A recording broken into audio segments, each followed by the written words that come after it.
Hey y'all, insight number 3. So this is expecting miracles. So we're still in Mark 7, and we're going to stay here for this one. So same chapter as the last one. We're going to look at verses 25 to 28. Now this is a woman who comes to Christ begging healing of her daughter who had like an evil spirit in her, or maybe more than one, but there's a devil in her daughter. And it's a very powerful lesson. So let's just have a read of 25 to 28 because it's just 3 short verses here. For a certain woman whose young daughter had an unclean spirit heard of him and came and fell at his feet. So she had heard all these miracles, all these good things, and she's like, there's hope for my daughter. Again, there's this desperation for hope. And often that is the time where we will reach out in that desperation. And sometimes it's forced. I can tell you what, it's a whole lot better experience if it's not forced upon you. If you willingly go seeking it, it's definitely better. Anyway, so she heard of this and came and fell at his feet. What was remarkable about this was the woman was Greek, so she was a Cypronician. So I'm guessing from Cyprus, makes sense maybe, or it's plain, airport's not far from here. But she was Greek, so she was neither Jewish nor Gentile and such. Gentile in a way, but like she wasn't from the area even. She was from far away and living there for, maybe that's where her husband was, maybe that's where she'd ended up due to whatever, but she was Greek, so she'd come from a whole different part of the empire as such. And she besought him that he would cast forth the devil out of her daughter. But Jesus said unto her, let the children first be filled, for it is not meet to take the children's bread and to cast it unto the dogs. And you're like, what's that got to do with it? I'll explain in a minute, don't worry. And she answered and she said unto him, yes, Lord, yet the dogs under the table eat of the children's crumbs. And he said unto her, for this saying, go thy way, the devil is gone out of thy daughter. And then when she went back to her house, she found that her daughter was lying there and she was all well again. So, a short little story about them, but the point of this is, he's not calling her a dog. He's not saying, oh, I'll give you the scraps, I'm going to give everything else to my important followers who believe on me and do everything and know that I'm Christ. Because that's how people interpret it. That is not what he is saying here. He's saying unto her, he's questioning her heart, do you have faith, or are you here for the leftovers of the other miracles that you've heard of? Or do you have faith that this can happen? Because the way we are healed through priesthood blessing, through Christ, or whatever God power that you believe in, the way you are healed is your faith. It is not through all the other things that have happened that you then turn up and go, oh, I heard there was lots of cool things happening, I'm here too.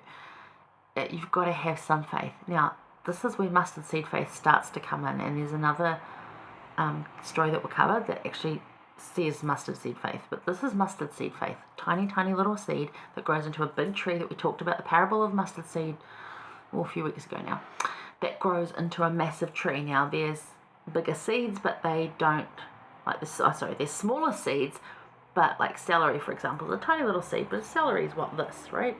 And we're talking like a massive tree. So as far as ratios from seed to tree go, mustard seed, huge. So he's not questioning her heart. He's questioning her heart. He's not saying she's a dog. He's using that as a, let the believers of me be filled.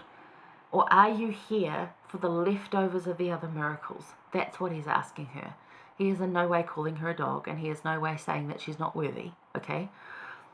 But she replies that, I'm there for the feast, basically. I'll take whatever you're going to give me.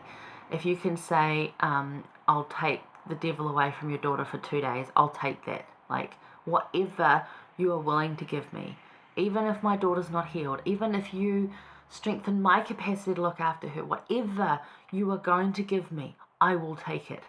That's what she's saying. So that's when you say expect miracles.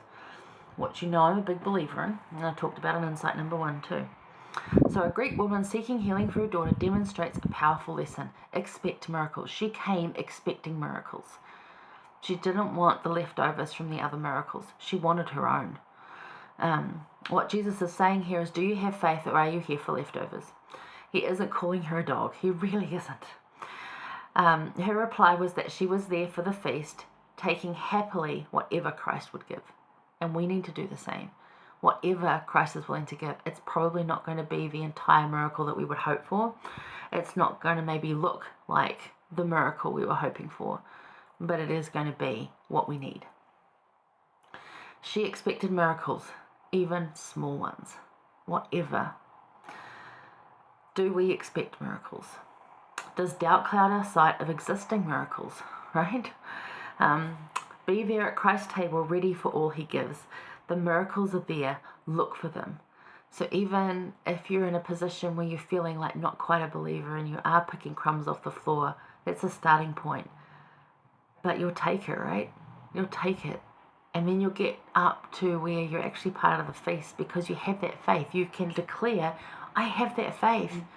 I'm here for the miracles. I'm expecting them. And then you see more of them. You see them everywhere, every day, in so many ways. It's incredible. President Nelson, he said, the Lord will bless you with miracles if you believe in him, doubting nothing. Do the spiritual work to see miracles. Prayerfully ask God to help you exercise that kind of faith. And he's talking directly about the kind of people that this woman was, and that the woman I want to be, the person I want to be. It's like, expect the miracles and ask for the faith to see that, to feel that kind of miracle in my life. That's what I'm hoping for. So I really like that little, just a few verses in there that really do teach us. Now this is, I think, also found in Matthew. Maybe. I didn't write that down. Sorry guys if I didn't. But it's in your Come Follow Me manual, so go with that.